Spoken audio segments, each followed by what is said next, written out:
Muy bien, licenciada. Puede iniciar entonces su conferencia. Ok. Buenas tardes, tengan todos y todas. Mi nombre es Gina Bardelli, soy psicóloga clínica y forense y representante regional de INPEA, que es la Red Internacional para la Prevención del Abuso y Maltrato en la Vejez. Agradezco a Poder Judicial que me ha invitado a compartir algunas ideas relacionadas a lo que están viviendo las personas adultas mayores institucionalizadas. Más adelante explicaré a qué me refiero con la palabra institucionalizada.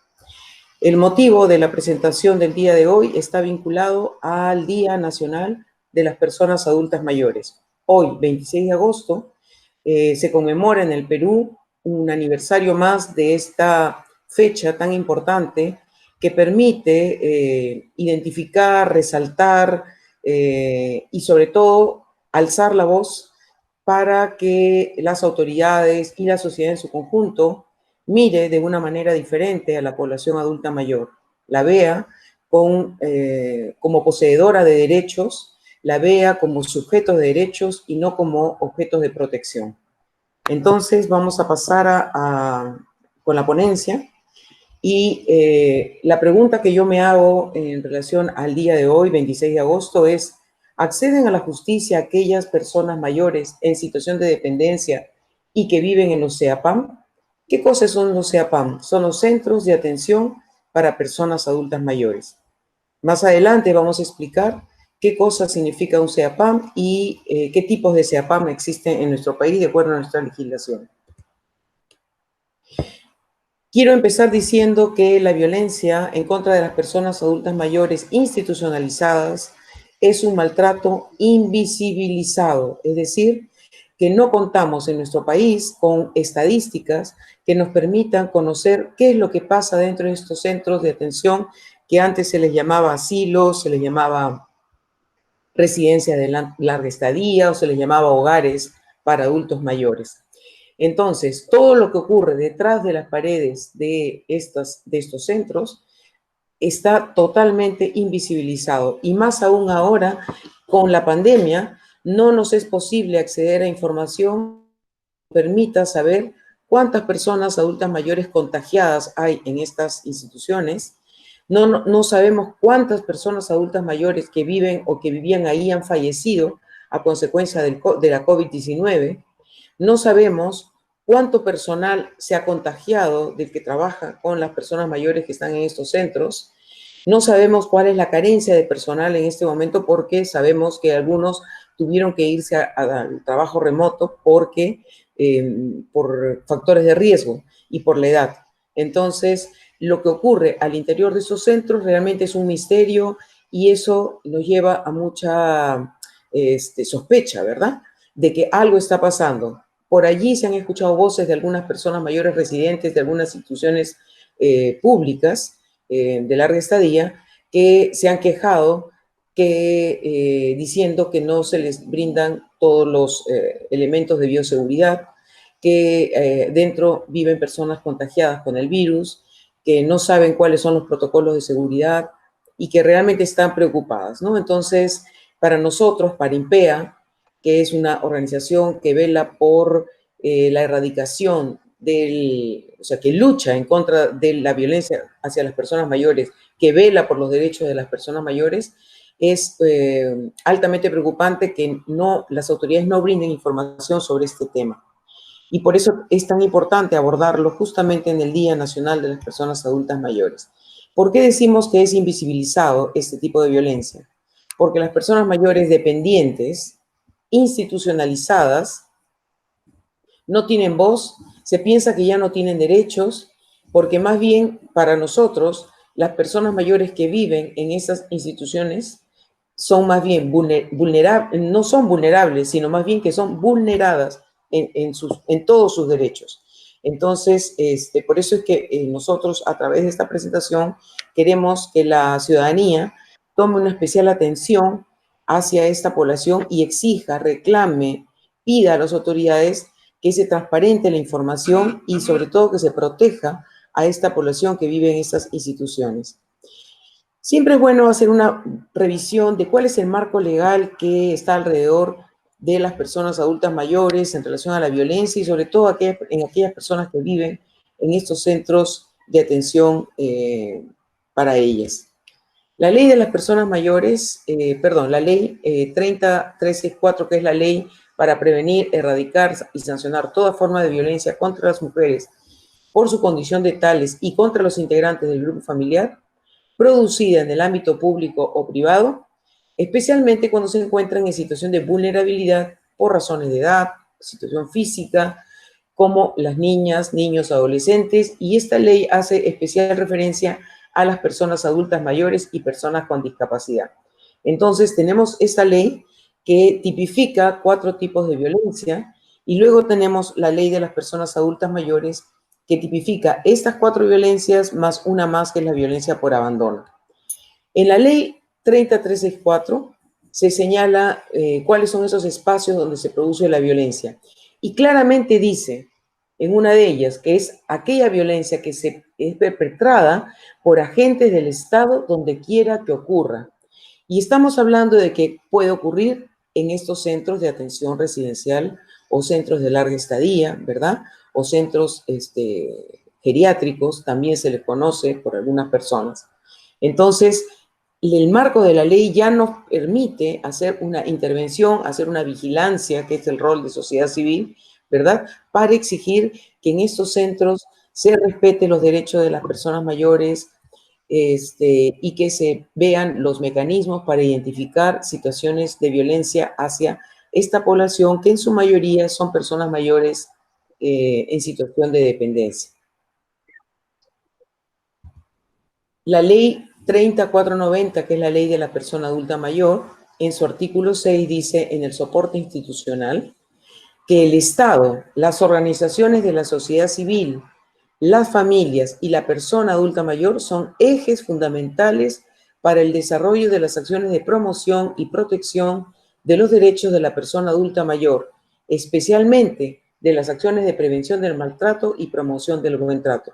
Por eso mi misión de estar acá con ustedes, justamente para que intervengamos de una manera razonada para prevenir ese maltrato en estas instituciones y a través de este tipo de conferencias hagamos una promoción de cómo debemos tratarlas también, ¿no? ¿Qué estándares de calidad deben tener estos centros como para que las personas que allí residan lo hagan en las mejores condiciones?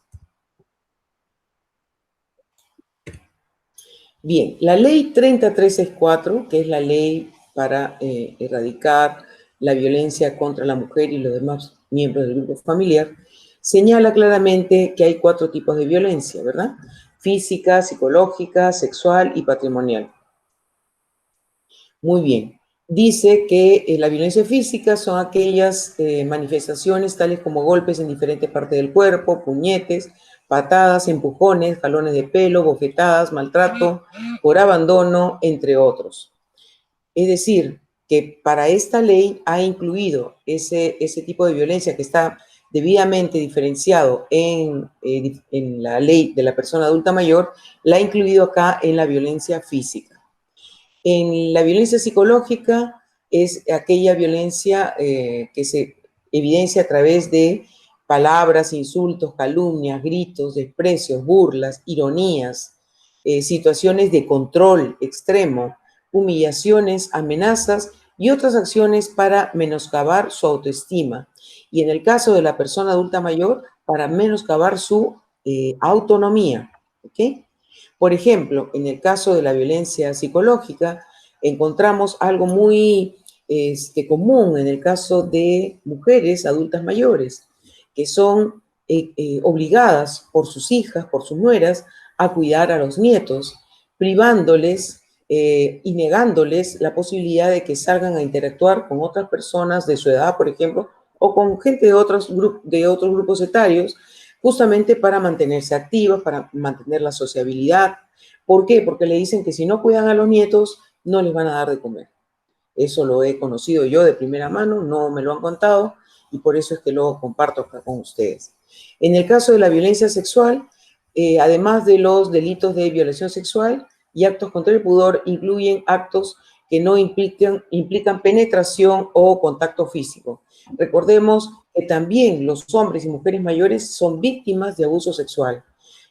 Les ocurre acá en la zona de costa, les ocurre en la zona andina, les ocurre en la zona amazónica. No hay, digamos, no por el hecho de la edad, ya este tipo de violencia desaparece. No es así. Lo que pasa es que se denuncia menos porque hay un estigma en relación a la sexualidad y las personas adultas mayores. Hay mucho prejuicio todavía cuando una persona mayor va a una comisaría o va a otro establecimiento a presentar una denuncia por violencia sexual. Lo que se conocía antes, por ejemplo, cuando una mujer iba a presentar una denuncia por violencia y le decían, no, es tu marido, ¿cómo lo vas a denunciar? Piénsalo bien. Bueno, cuando va una persona adulta mayor para presentar una denuncia por violencia sexual, recibe muchas veces comentarios burlescos o comentarios como a tu edad y todavía sigues teniendo relaciones sexuales. Bueno, ¿qué más quieres, que te han violado? O cosas por el estilo. Y en relación a la violencia patrimonial, tiene que ver con la pérdida, sustracción, destrucción, retención, apropiación de objetos, documentos, bienes o no dar recursos económicos para las necesidades básicas. Y acá, por ejemplo, conocemos que algunas personas mayores que han recibido estos bonos que ha dado el gobierno, lo han recibido y con la misma se lo han quitado algunos familiares. También es cierto de que algunas personas mayores nos han manifestado que el día del pago de su pensión justamente aparece el sobrino o el hijo que no ven durante todo el mes y les pide dinero con una serie de argumentos y chantajes emocionales, ¿verdad? Como que si no compra la medicina, como que si no le da el dinero que no va a tener para comer o darle de comer a sus hijos, y la persona mayor se siente comprometida y termina dando el dinero, quedándose ella sin sus propios recursos para su autosostenimiento. También es cierto, eso lo he vivido yo cuando trabajaba para el Ministerio Público en zona rural, que se les obliga a las personas mayores a firmar documentos. Muchas de estas personas mayores son analfabetas, ¿verdad? Se les obliga a firmar sin saber el contenido y se les está, de alguna manera, así, despojando de sus tierras. También hemos podido identificar que se les obliga a firmar el traspaso de sus propiedades a sus hijos con el pretexto que ya ellos siendo mayores de 60 o 70 años ya no tienen derecho ni de vender su propiedad ni de hacer uso de ellos y que mejor se lo pasan a sus hijos que lo van a administrar mejor. Es cierto que lo que he podido observar también cuando he trabajado en esas zonas, que las personas mayores, muchas de ellas campesinas, que ya por un problema físico ya no pueden seguir trabajando la tierra, deciden vender una parte de sus tierras para tener un dinero para autosostenerse. Y sus hijos o hijas no les permiten vender el terreno porque dicen que eso ya es de ellos y ya la persona mayor no puede disponer de sus recursos. También he podido ver, ya desde el punto de vista penal, por ejemplo, cómo hijos o hijas han matado o intentado matar a sus padres para quedarse con sus propiedades. La violencia a través de todo tipo de abandono se puede dar en la calle, en el hogar, en centros de salud, en establecimientos penitenciarios o en cualquier otra situación o circunstancia que precise el reglamento de las personas mayores. He querido juntar estos dos para que tengan, estas dos leyes, para que tengan ustedes una referencia a lo que dice la violencia por abandono. Pero lo voy a anotar un poquito más adelante para que ustedes lo tengan presente. Asimismo, la ley de la persona adulta mayor señala en el artículo 25 que el Estado en sus 3 niveles de gobierno, es decir, municipio local, gobierno regional y gobierno central, a través de sus órganos competentes brinda protección social a la persona adulta mayor que se encuentre en las siguientes situaciones de riesgo: pobreza o pobreza extrema, dependencia o fragilidad o sufra trastornos físicos o deterioro cognitivo que le incapacite o que haga que ponga en riesgo a otras personas y que sean víctimas de cualquier tipo de violencia. Ojo que este tipo de protección solamente es temporal, ¿ok? Pero ¿qué pasa en nuestro país? En nuestro país, ¿verdad? No contamos con los suficientes albergues, centros de atención para personas mayores, sean geriátricos, gerontológicos o mixtos, ¿verdad? No hay suficientes plazas. en relación a la pandemia, se han hecho albergues temporales para personas en situación de calle. Y como su nombre lo dice, terminada la pandemia, estos albergues se van a desinstalar. La cuestión es a dónde van a ir todas estas personas adultas mayores que han sido recogidas de las calles y hoy están viviendo en esos albergues. No ha sido todavía señalado por la Dirección de Personas Adultas Mayores, que justamente es una dirección del Ministerio de la Mujer, que es el ente rector de las políticas sobre personas adultas mayores. Entonces, para el caso de las víctimas de cualquier tipo de violencia, ¿verdad? Tampoco se cuentan con albergues o casas refugio específicamente para la población adulta mayor.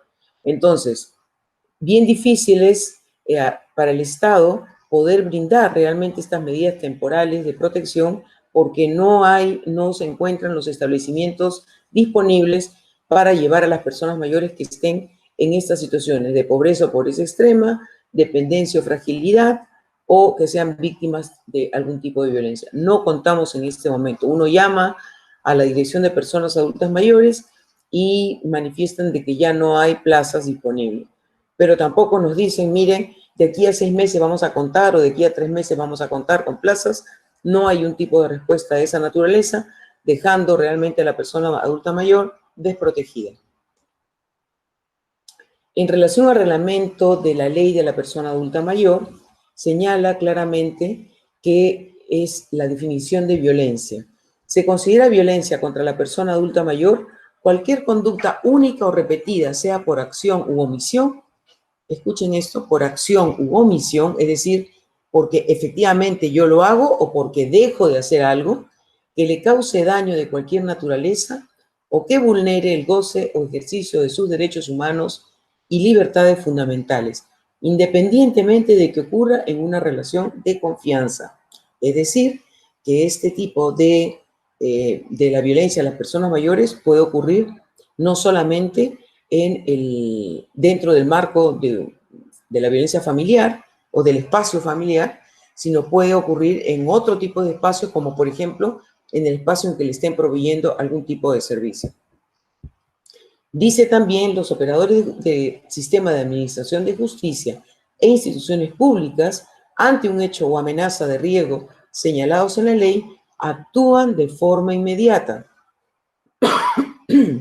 sin dilación, por razones procedimentales, formales o de otra naturaleza, disponiendo el ejercicio de las diligencias y actuaciones en el marco de sus competencias con la finalidad de atender efectiva y prioritariamente a la persona adulta mayor.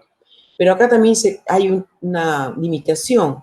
Hemos observado, por ejemplo, que, el juez dicta medidas de protección a una persona mayor dependiente, vive en su casa, vive con su cuidador, que es su hijo, ¿verdad? Y nadie más. Y más bien lo que se hace es sacar a la persona mayor, se le retira de su domicilio, de su propiedad, cuando lo que debería hacer nuestro Estado es retirar al agresor inmediatamente. Si no hay un familiar que quiera hacerse cargo de la persona, pues el Estado debería de proveerle un cuidador, ¿verdad? Si tuviéramos una política sobre cuidados, se le debería de proveer a esa persona un cuidador para que siga viviendo dentro de su domicilio. Sobre todo cuando ya señalé en líneas anteriores que ya no hay plazas para poder derivar a personas mayores y menos hay casas de refugio para personas adultas mayores víctimas de violencia.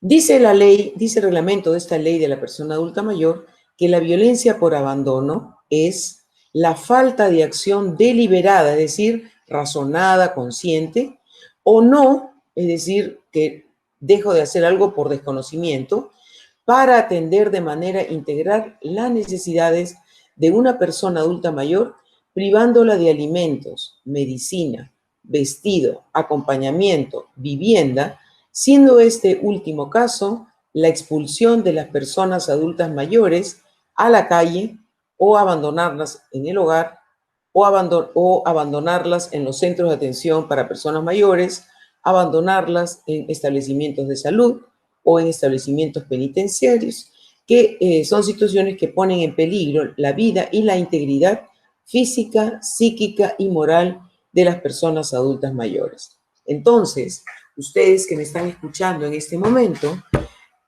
quisiera que reflexione acerca de qué está pasando hoy en los centros de atención para personas adultas mayores, públicos, ¿verdad? En los que, como he señalado, las personas mayores se están contagiando de COVID, hay falta de personal, se le están dando no solamente los equipos de bioseguridad suficientes, no solo al personal, sino también para las personas mayores. Recuerden que el personal, si bien se puede quedar 15 días, de todas maneras va a salir y va a rotar. Entonces, hay que cuidar y proteger a la persona mayor también con sus medidas de protección para que no se contagie, ¿verdad? Entonces, sabemos si todos cuentan con todos los equipos de bioseguridad para poder estar recambiándolos periódicamente. Sabemos si se les están dando las 3 comidas al día y diferenciadas, porque una comida es la que recibe una persona adulta mayor que no puede ingerir por sí misma y que ya no deglute, sino que tiene comida a través de una sonda nasogástrica, ¿verdad? Se les está dando medicina necesaria para atender sus necesidades de salud y los cuidados en el caso de que estén infectados con el COVID o la COVID. Se les está dando prendas de abrigo para que puedan evitar cualquier tipo de resfrío. Se les está lavando la ropa porque hay falta personal de servicio en esos establecimientos. ¿Cada cuánto se les está lavando la ropa? ¿Ok? Por ejemplo, se les está cambiando los pañales. Antes de la pandemia, ¿cada cuánto se les cambiaba los pañales a las personas mayores? Hoy, en tiempos de pandemia, ¿cuentan con pañales para empezar? ¿Y cada cuánto tiempo es el recambio? Y si el recambio es de la manera adecuada, habría que hacer una revisión física, un examen físico por parte de médicos especialistas, no los médicos de la institución, por cierto, para ver si las personas han incrementado el número de úlceras de presión o escaras. ¿Por qué? Por falta de cuidados, por falta de personal. ¿Ok? Probablemente no lo hagan de una manera deliberada, pero al hacerlo de una manera,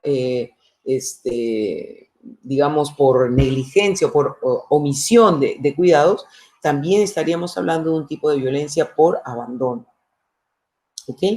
También hemos tomado conocimiento de que hay algunos municipios, por ejemplo, que encuentran a una persona adulta mayor en las calles, ¿verdad? Y como no hay un centro donde llevarla, lo que hacen es subir a la camioneta, o el serenazgo la sube a la camioneta, cruzan de distrito y la dejan en el otro distrito, ¿verdad?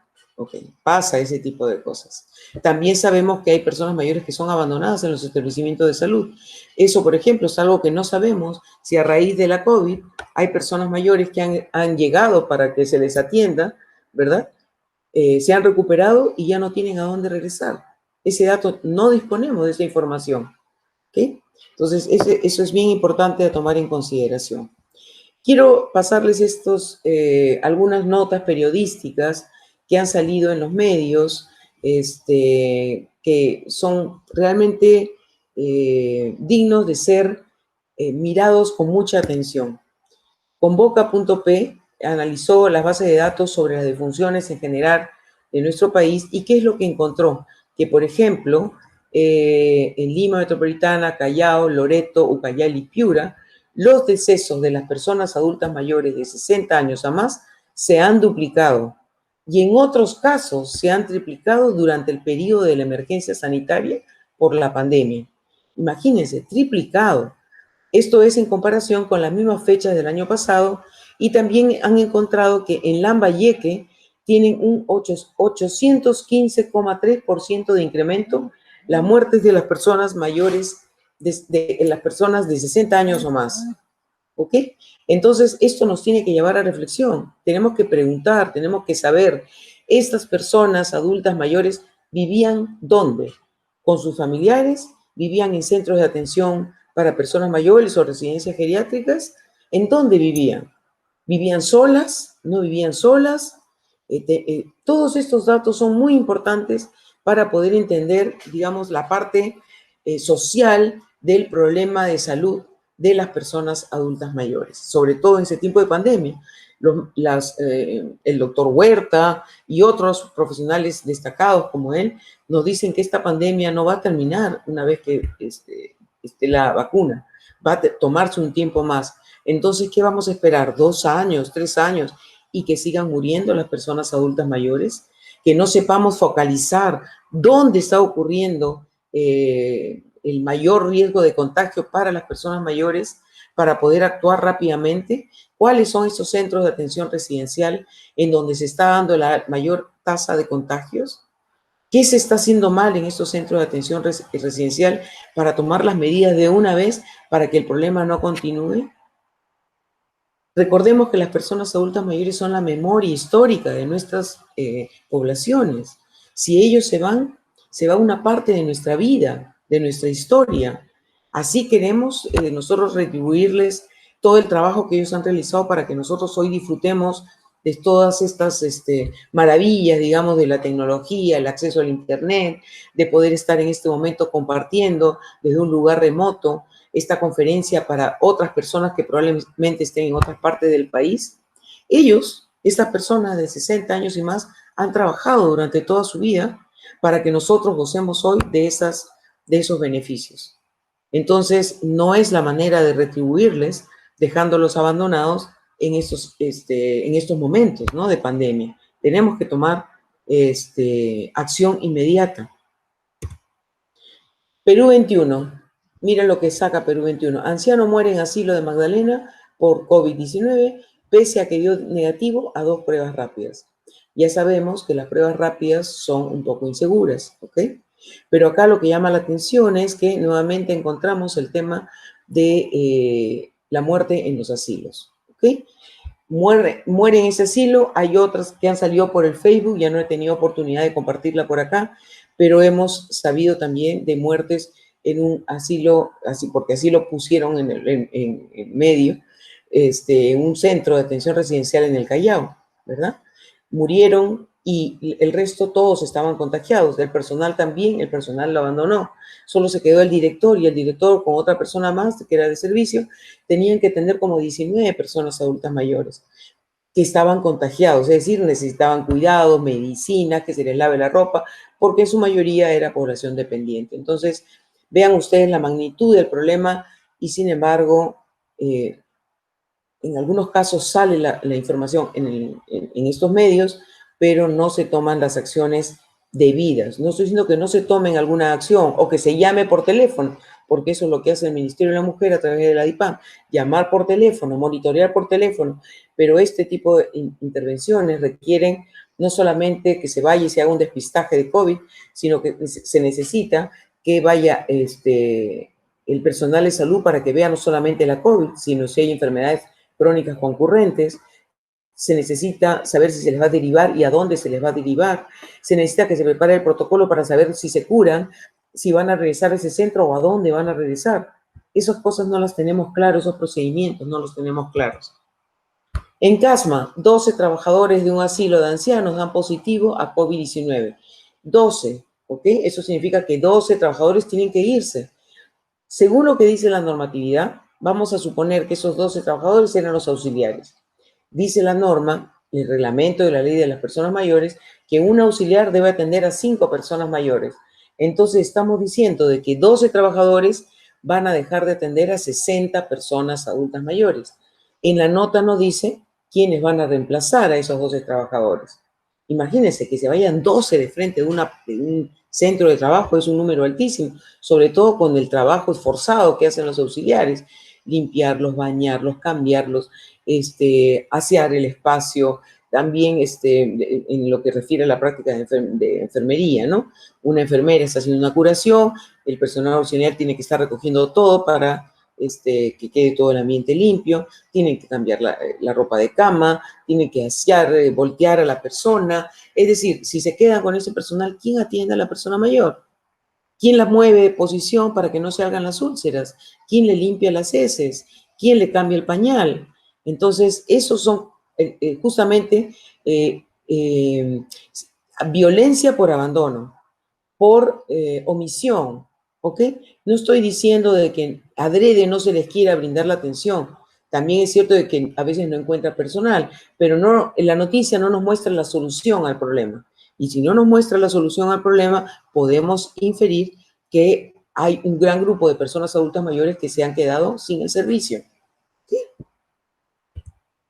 ¿Quién les da de comer? Porque muchas de ellas no pueden comer por sí mismas. ¿Quién les prepara la comida especial?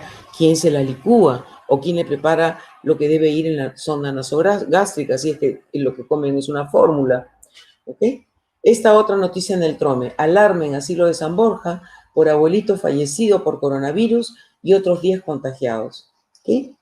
Anciano falleció el miércoles y contagió a otros 10. Otro abuelito que dio negativo para la prueba rápida el miércoles falleció esta semana antes de que le practicaran la molecular. Quiero hacer un alto para resaltar algo que he repetido 2 veces de esta nota. Abuelito en la primera parte y abuelito en la segunda parte. La condición de abuelidad solamente se la da un nieto. Nosotros, que no tenemos una vinculación familiar con esa persona adulta mayor, no tenemos el derecho de llamarlo abuelito o abuelita, ni por razones de cariño, ni nada por el estilo. La persona de la que están hablando han debido referirse a ella como la persona mayor residente, la persona adulta mayor, pero no expresarse de ella como el abuelito, salvo que la persona que ha escrito la nota sea realmente el nieto de esta persona que ha fallecido por coronavirus. Quiero que entendamos que el respeto por los derechos de las personas adultas mayores parte por identificar los edadismos o los microviejismos, por hacer generalizaciones que terminan poniendo en un mismo grupo a todas las personas mayores. Es decir, que no todas las personas adultas mayores son abuelas o abuelos y que solamente el nieto o la nieta es quien debe llamar abuelo o abuela a la persona mayor, no nosotros, ¿correcto? Entonces, partamos de eso. O sea, un doble maltrato con la forma como el Trome ha expresado su noticia. Bien, entonces, en relación a qué podemos hacer, cómo podemos aproximarnos para visibilizar la violencia hacia las personas adultas mayores atendidas en un centro de atención para personas mayores, la primera aproximación sería que ustedes conozcan qué cosa es un CEAPAM, ¿verdad? Y eso es lo que vamos a hacer ahora. Acá observamos que un CEAPAM, ¿verdad? Que son las siglas de Centro de Atención para Personas Adultas Mayores, dentro de lo que es el reglamento de la Ley de las Personas Mayores, en su artículo 13 dice, los centros de atención para personas adultas mayores, en adelante, CEAPAM, son espacios públicos o privados accesibles. Cuando hablamos de accesibles, estamos diciendo que está debidamente adaptado para que una persona, cualquiera que sea su condición, con o sin discapacidad, con o sin movilidad reducida, con o sin problemas sensoriales, ¿verdad?, puedan desplazarse de la manera más autónoma posible, sin riesgo de sufrir caídas, sin riesgo de sufrir una desorientación, ¿verdad?, promoviendo la autonomía en todos los espacios de estos centros. En esos centros se prestan servicios de atención básica, integral, especializada y multidisciplinaria.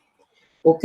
Cuando hablamos de atención básica, es decir, puede ser nada más que un servicio de una auxiliar de enfermería, puede ser integral porque se brindan servicios holísticos, servicios de cocina, o sea, alimentación, servicios para actividades lúdicas, especializada porque va a contar probablemente con un psiquiatra, con una psiconeuróloga, o va a contar con un terapista físico especializado en personas adultas mayores, y multidisciplinaria porque van a confluir profesionales de diversas especialidades como trabajo social, pueden participar abogados, pueden participar psicólogos, médicos, terapeutas ocupacionales, enfermeras, etc.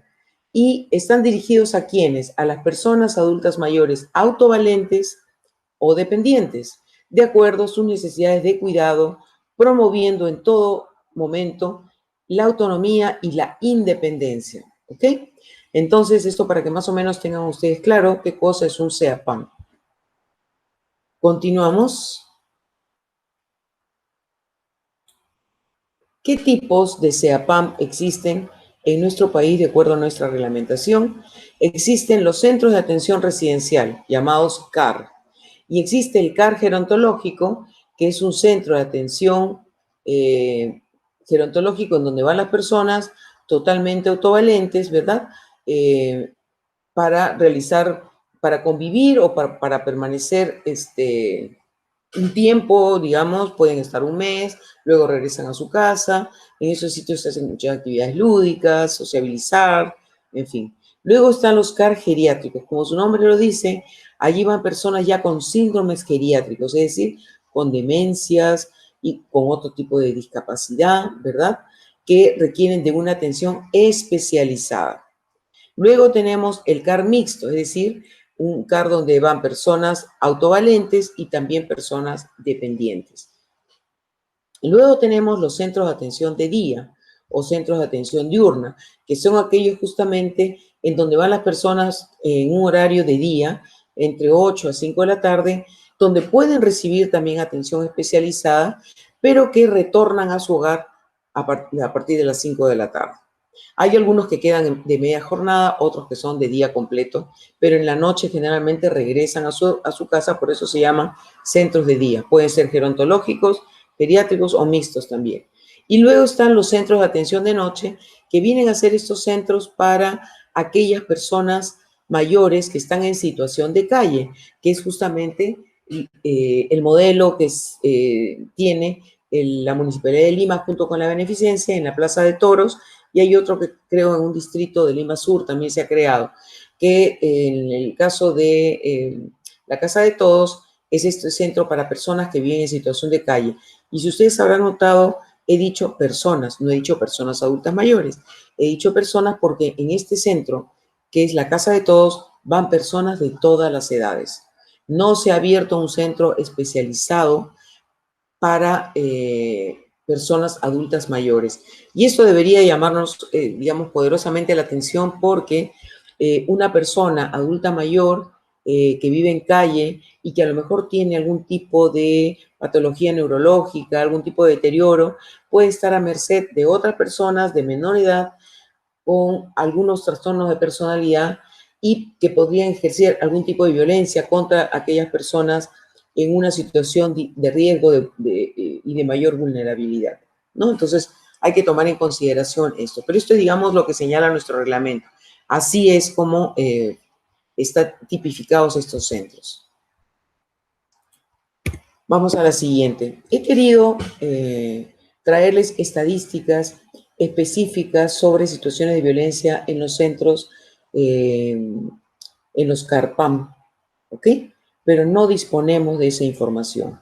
Cuando uno busca datos en el Programa Nacional contra la Violencia Familiar y Sexual, en el observatorio, ¿verdad?, de la violencia contra la mujer y miembros del grupo familiar, no encontramos data que nos permita diferenciar si los casos de violencia, las personas que se han acercado o los casos atendidos por los CEN provienen de un centro de atención para personas adultas mayores. Solamente hablan de violencia general, que bueno, ya todo el mundo sabe que más o menos entre el 6 y el 7% de las denuncias que se dan en los SEM son denuncias que corresponden a personas adultas mayores que se han acercado a presentar algún caso de violencia, ¿correcto? Muy bien, entonces yo les traigo esta información sobre datos sobre el alcance de la violencia en establecimientos públicos, tales como establecimientos de salud y centros de atención residencial, ¿verdad? Son escasos, pero estos dos investigadores, Pillemer y Moore, en relación al maltrato institucional en personas de edad, concluyeron lo siguiente, ¿ok? En una encuesta que se hizo en establecimientos de atención residencial en Estados Unidos. ¿Qué fue lo que encontraron? Que el 36% del personal de enfermería había sido testigo de un incidente de maltrato físico contra los residentes, ¿ok? Que el 10% de este personal había cometido al menos un acto de maltrato físico. El 81% había observado algún incidente de maltrato psicológico y 40% reconocía haber abusado verbalmente de un residente en los 12 meses precedentes a la aplicación de la encuesta. Interesante, ¿verdad? Acá no se ha levantado esa información. Y si no sabemos qué es lo que está pasando, no se puede intervenir. Creemos que lo que pasa ahí es un paraíso. Y que por último, una de las razones que he llegado a escuchar por la que no sale información o no se indaga más de lo que ocurre en estos centros es porque opinan que, bueno, que agradezcan las personas mayores que viven allí, si no estarían en la calle. Entonces, como digamos que gracias al Estado están al menos debajo de un techo, entonces que aguanten nomás el tipo de trato que se les da. Y esa no es la idea, ¿verdad? Por supuesto que no. Cuando hablamos de que un personal de enfermería ha sido testigo de un incidente de maltrato físico, estamos, imaginen, visualicen ustedes, está la enfermera haciendo una práctica atendiendo a una persona mayor y en la otra cama hay otra enfermera haciendo el personal de enfermería, un auxiliar, está limpiando a una persona mayor y la comienza a gritonear y decirle sucia, cochina, ya es la quinta vez que te cambio, ¿cómo es posible? Me haces perder el tiempo, y la comienza a mover de una manera brusca e inclusive comienza a emitir sonidos de asco frente a lo que está haciendo. Entonces, hay personas mayores que pueden tener una dependencia física, pero que están lúcidas, ¿correcto? Tienen una dependencia física y ellos mismos no pueden limpiarse. Y hay personal que hace ese tipo de comentarios y ese tipo de prácticas violentas cuando están atendiendo a una persona mayor. 36% ha sido testigo y no denuncia, no avisa, no dice, ¿ok? 10% asume que ha cometido un acto de maltrato. Es decir, 26% no asumieron que lo habían hecho, porque arriba están diciendo que 36% las vieron. Entonces 26% se quedó callada. ¿Y por qué se queda callada? Porque hay algunas personas que no identifican que lo que están haciendo sea violencia. Eso por un lado. Y por otro lado, saben que pueden ser sancionadas, entonces se callan. Y como la persona mayor en muchos casos es dependiente y no va a decir nada, se escudan en eso. 81% había observado algún incidente de maltrato psicológico, es decir, todos esos comentarios hirientes hacia la persona mayor, ¿verdad? Gritándola, insultándola, humillándola, que menoscaba pues su dignidad, que violenta todo su ser, ¿verdad? Obligándola a vivir de una manera indigna. Pero como digo, la persona mayor no se puede expresar, no puede ir con sus propios medios a un centro de emergencia mujer o a una comisaría a poner una denuncia. Todo se queda metido allí y por eso digo que esta es la población más vulnerable de todas en relación a su exposición a las situaciones de violencia. Más escasos todavía son los datos sobre el maltrato de las personas mayores en instituciones en países en desarrollo, ¿ok? Perú es un país en desarrollo. Entonces, cuando hablamos de indicadores de violencia hacia las personas mayores, tenemos este tipo de indicadores que ya han sido estipulados en esta investigación.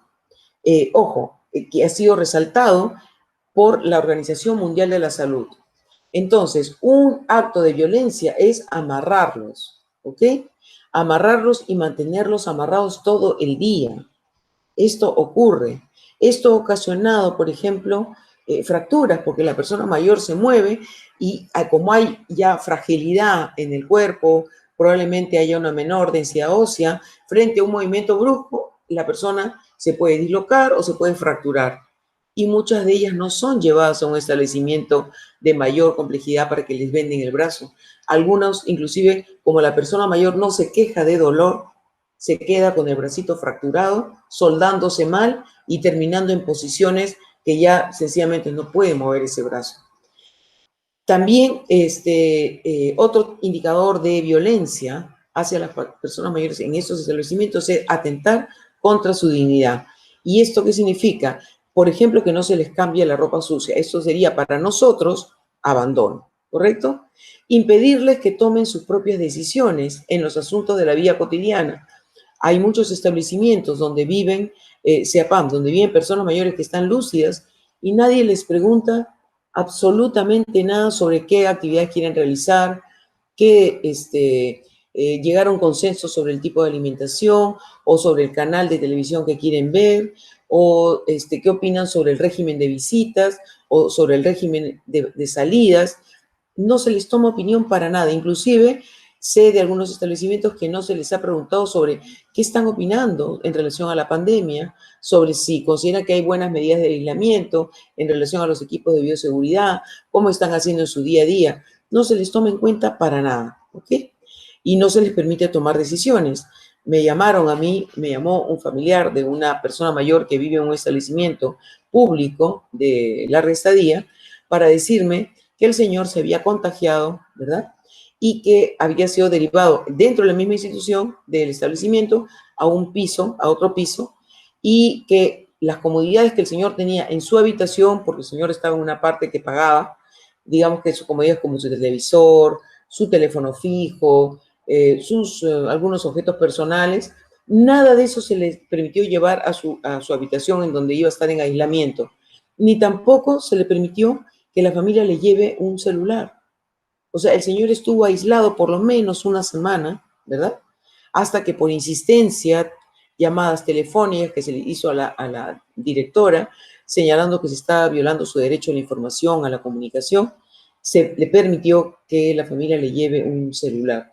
Pero así es como funcionan muchas de estas instituciones, ¿verdad? Claro, por temor también de que informe qué es lo que le está pasando a esta persona mayor que estaba lúcida.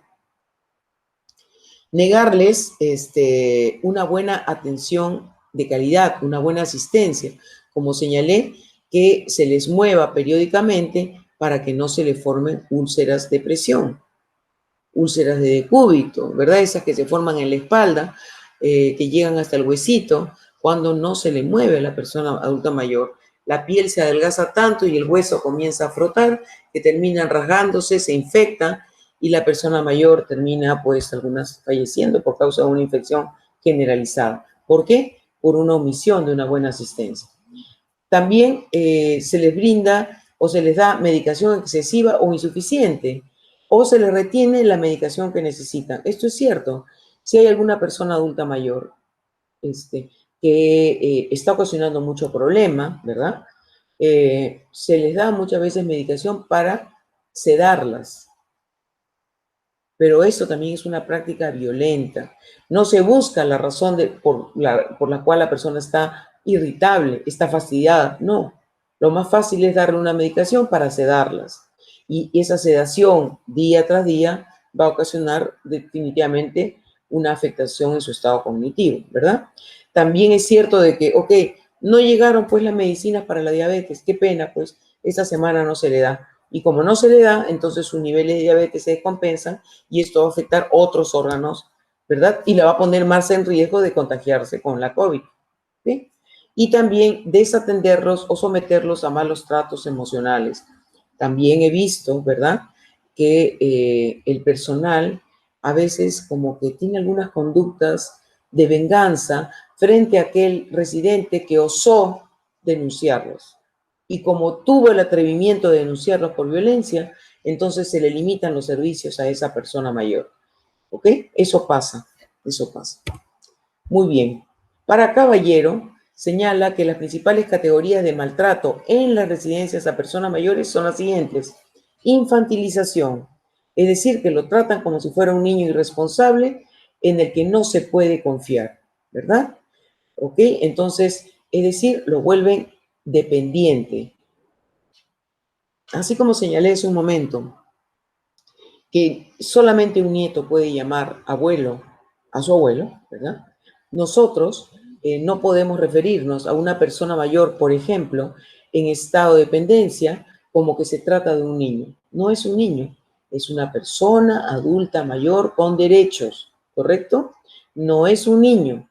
Él ya transitó por esa etapa de la vida y tampoco se le va a tratar como niño. Es decir, papachito, ¿no? Hablarle así de esa manera, digamos, y con conmiseración, ¿verdad?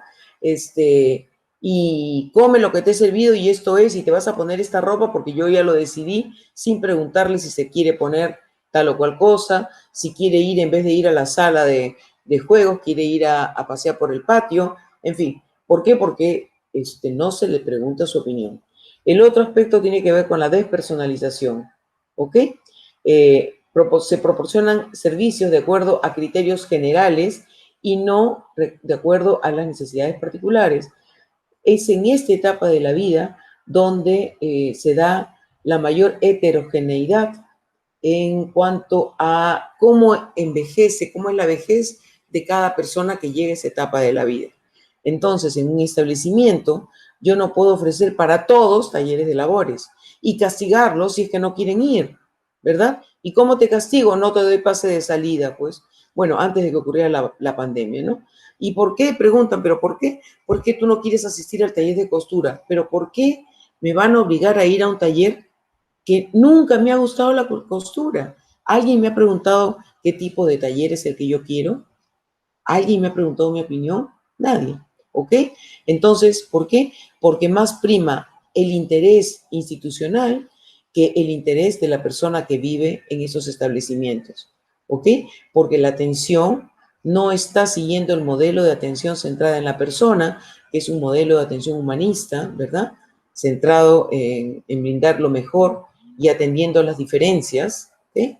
Sino que se pretende o se hace hasta el día de hoy un modelo centrado en el servicio, es decir, qué le conviene a la institución y qué no le conviene.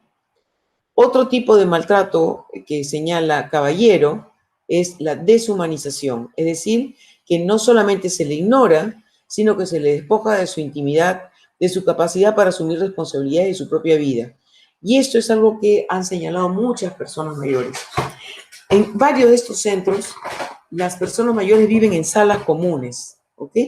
Y cuando una persona mayor se enferma o comienza con un tipo de discapacidad cognitiva, desgraciadamente las auxiliares los bañan, los desnudan delante de los otros residentes. Eso es un atentado contra su dignidad. Pónganse ustedes a pensar, ¿le gustaría que le hagan eso? Que las desnuden, que lo desnuden y que lo aseen y encima de una manera brusca, que le estén pasando por aquí, por acá, y encima que la auxiliar pudiera hacer comentarios hirientes en relación a su corporeidad. No, no es cierto. Ok. Y como dije anteriormente, se le limita toda responsabilidad sobre su propia vida. ¿Qué se quiere poner? ¿Qué no? No se le permiten en muchos de estos sitios tener mucha ropa. Reciben la ropa de donación, ¿verdad? Y encima la persona mayor no puede decir que no. ¿Por qué? Porque a caballo regalado no se le mira el diente, pues, ¿no? O sea, una persona mayor tiene que perder todos esos gustos, aficiones, que a lo mejor no son exagerados, pero son ese resto de humanidad que tienen al menos para decidir qué se ponen, si lo que se ponen es rojo o lo que se ponen es de color verde.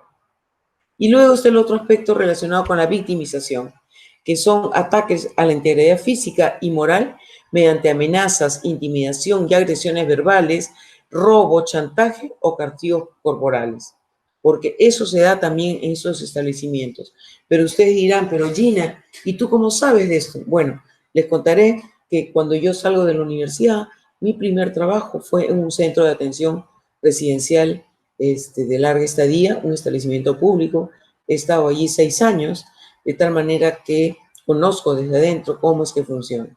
Por eso es que particularmente a mí me interesa, junto con otro grupo de personas, que se alce la voz, que las autoridades tomen con especial atención lo que estoy informando para que se tomen medidas. Y también, ya que esta conferencia va a ser vista por la ciudadanía en general, para que ustedes, ciudadanos y ciudadanas, exijan mejores condiciones en la habitabilidad, en los servicios y en las condiciones en las que se trata a las personas mayores que llegan a ese tipo de establecimientos. No por el hecho de que mi familiar no vive allí, no significa que yo, siempre miembro de la comunidad, sabiendo que en la esquina hay un centro y que escucho cosas o veo cosas que considero que no están bien, me quede callado, ¿verdad? Tengo que alzar la voz. Esas personas, como he dicho, en su mayoría son personas que están en una situación de dependencia. No van a tener voz más que la de nosotros que estamos observando que algo está pasando, ¿correcto? Bien. ¿Cuáles son los factores de riesgo para que ocurran hechos de violencia dentro de los centros de atención para personas mayores? Muy bien. En relación a la persona mayor, ¿qué personas adultas mayores están en mayor riesgo de sufrir violencia? Aquellas que tienen una edad avanzada, es decir, a mayor edad, mayor riesgo de violencia. Aquellas que tienen un deficiente estado de salud.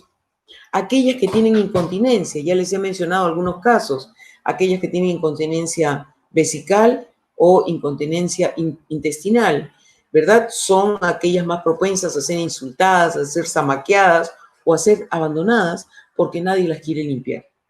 También aquellas que tienen deterioro cognitivo y alteraciones conductuales, aquellas en dependencia física y conductual, como he señalado, aislamiento social, aquellas que no tienen ningún familiar o amigo que la visite. Es la víctima perfecta.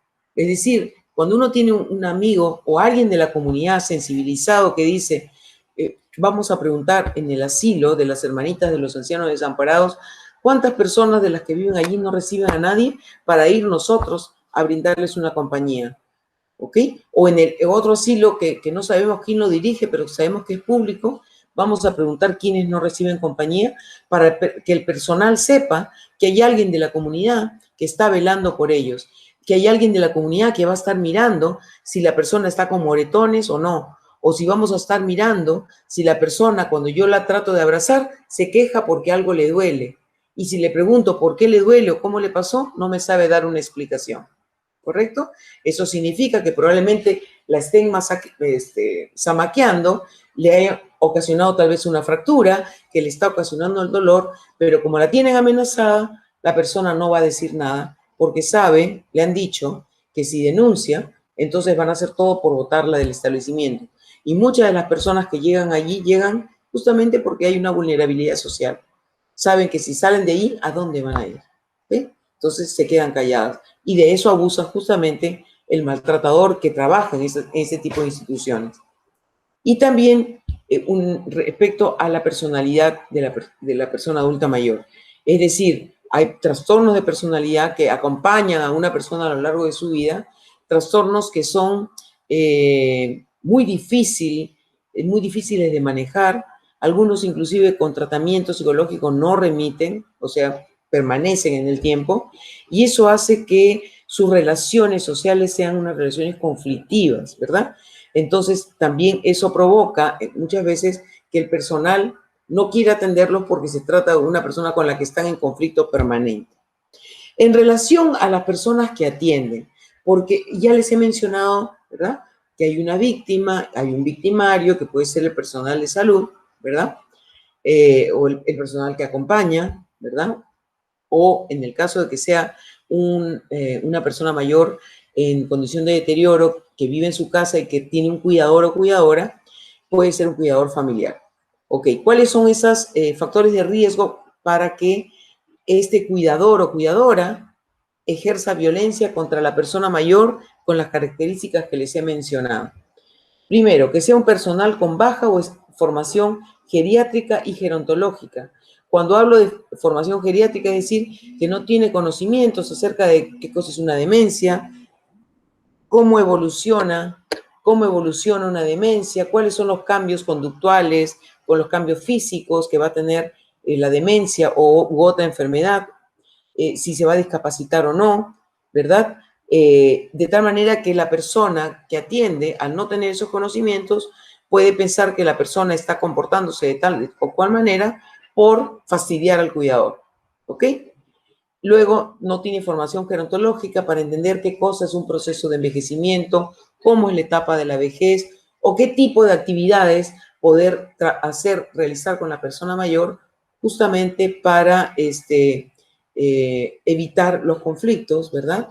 Y esta persona no conocer qué cosa es una persona mayor, ¿verdad? La trata como trata a todos los demás que atiende. También cuando presenta dificultad para reconocer situaciones de violencia. Eso también hemos podido determinar que para un cuidador a veces o cuidadora, el que no le dé la medicina a tiempo no lo considera un acto de violencia. No, porque yo estaba atendiendo a otras personas, después se la doy, ¿ok? O, por ejemplo, que no le haya cambiado el pañal, se pasó 3 horas. No, pero es que, bueno, es que no me traían el pañal, o tampoco tuvo la precaución de limpiarlo, ¿verdad? Y ponerle alguna otra cosa para evitar que se escare, para que se escalde. Dice, bueno, a mí no me han capacitado, ¿no? Personal que esté mal remunerado y que soporta una gran carga de trabajo. Eso es lo que estamos pidiendo de información en estos centros del Estado, que nos digan cuánto personal se ha quedado, porque ya sabemos que ganan poquísimo. Entonces, al saber cuánto personal se ha quedado, vamos a poder saber si se ha incrementado y de qué forma la carga de trabajo, porque eso es un factor de riesgo para actos de violencia. El entorno físico no reúne las características que señala la norma, por ejemplo, ¿verdad? En el reglamento ahí dice qué debe tener un centro de atención geriátrico, un centro de atención gerontológico, un centro de día, cómo debe estar distribuido, qué personal debe tener. Y si no cumplen las normas, entonces estamos cumpliendo con un tipo de abandono, de violencia por abandono, por ejemplo, ¿no? No cuentan con protocolo para la detección de la violencia. No hay un protocolo que señale la ruta de acción una vez detectada la violencia. El personal también que trabaja allí tiene problemas psicopatológicos. Hay bajo conocimiento de los derechos de las personas mayores. El personal sufre por la sobrecarga de trabajo, el síndrome de burnout, y no cuentan con un programa de prevención del síndrome de burnout. A ver. Ya, vamos a ver, vamos a continuar con la exposición. A ver. Ok, entonces frente a esta situación se hace necesario contar con un protocolo para la identificación de la violencia en centros de atención residencial públicos y privados en los que se atiende a la población adulta mayor, obvio, ¿ok? Entonces, ¿qué cosa debe contener este protocolo de detección de la violencia hacia las personas mayores? Para empezar, el consentimiento informado, cuando sea el caso, por cierto. Evidencia de conocimiento y difusión, o sea, evidencia de que la persona mayor tiene conocimiento sobre sus derechos y deberes y debe haber alguna constancia de que se han difundido estos derechos y deberes en el establecimiento. Difusión de los servicios y estándares de calidad en el establecimiento.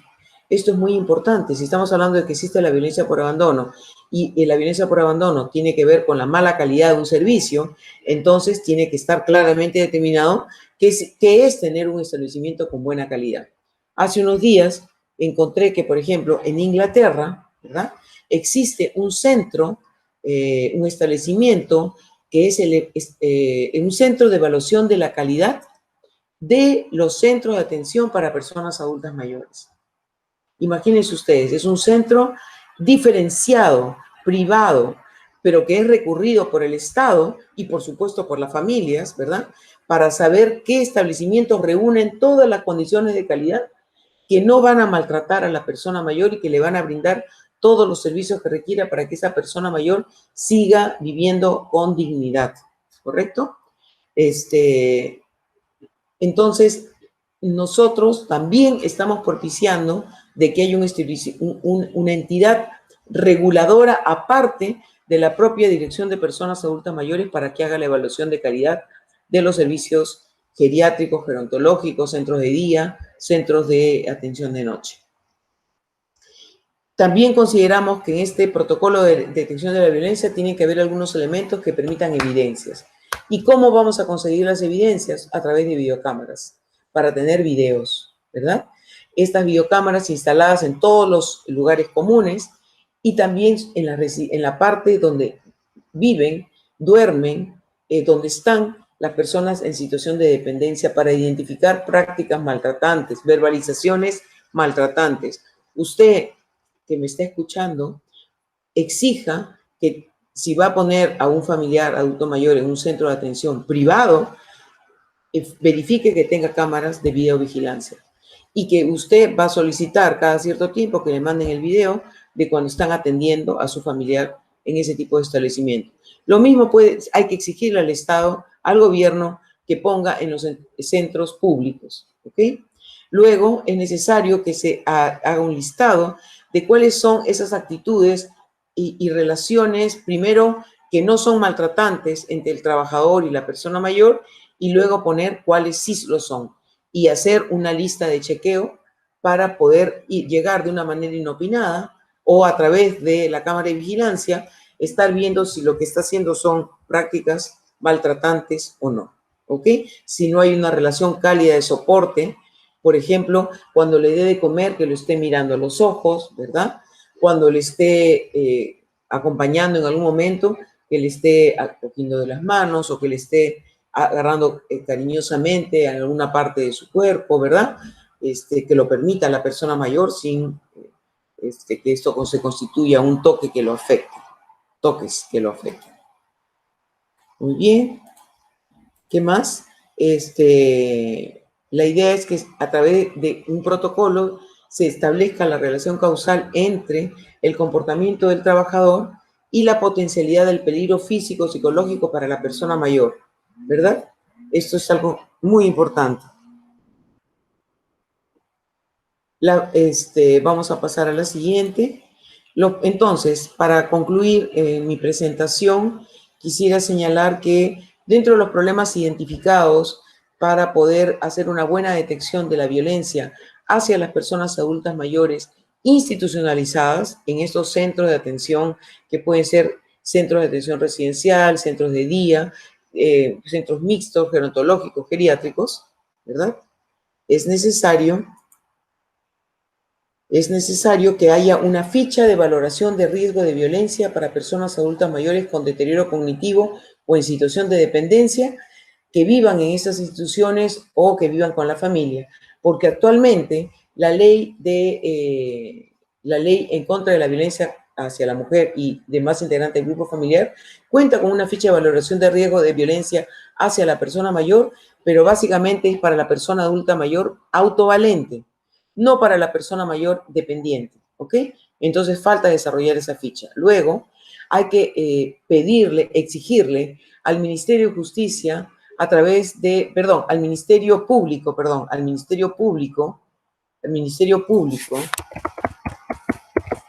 a través del Instituto de Medicina Legal, que desarrolle una guía para identificar indicadores y valorar hechos de violencia en población adulta mayor dependiente.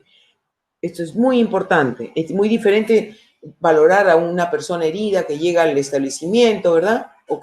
Que evaluar a una persona adulta mayor que no puede expresarse, que está en una determinada posición, ¿verdad? Hay protocolos, ya los hay en otras partes del mundo. En nuestro país todavía no lo contamos. Luego, se ha identificado que los centros de emergencia mujer no incluyen el tipo de violencia por abandono estipulada en la ley de las personas adultas mayores, por tanto, no la valorizan ni la registran como tal. Dentro de sus categorías que son analizadas, no existe la violencia por abandono. Solamente se registran para las estadísticas, la física, la psicológica, la sexual y han incluido ahora la financiera. Pero la violencia por abandono todavía no está incluido en su toma de información, registro de data y, por cierto, también en la atención que se brinda en los SEM. Los SEM y otros operadores de justicia no realizan visita a los CEAPAM para identificar casos de violencia, ¿ok? Entiendan, las personas adultas mayores en situación de dependencia que viven en estas instituciones no van a ir caminando, no van a llamar por teléfono, ¿verdad? Entonces, y el personal que trabaja allí, por cierto, pues ya hemos visto con esa estadística que les mostré, se va a quedar callada, no va a decir que hay violencia. Entonces hay que ir, el operador tiene que ir con personal de medicina legal para hacer esta identificación de violencia física, de violencia psicológica, de violencia por negligencia con una enfermera, para que vea si se están cumpliendo los protocolos de cuidados de enfermería, por ejemplo, para la persona mayor que está postrada. Entonces, hay mucho por hacer para poder identificar bien la violencia a esta población. Y luego, los centros de salud mental comunitaria no cuentan con un protocolo de atención psicoterapéutica para personas adultas mayores en casos de violencia. ¿Y por qué hago este señalamiento? Porque la violencia hacia la persona adulta mayor es muy diferente de la violencia hacia la mujer, ¿correcto? Y sobre todo hacia la mujer en edad fértil es muy diferente a la mujer que tiene menor edad y que está en situación de pareja, a pesar que pueden haber personas mayores en situación de pareja, pero básicamente está orientados estos protocolos a mujeres entre 16 y 49 años, que tienen hijos pequeños, ¿verdad?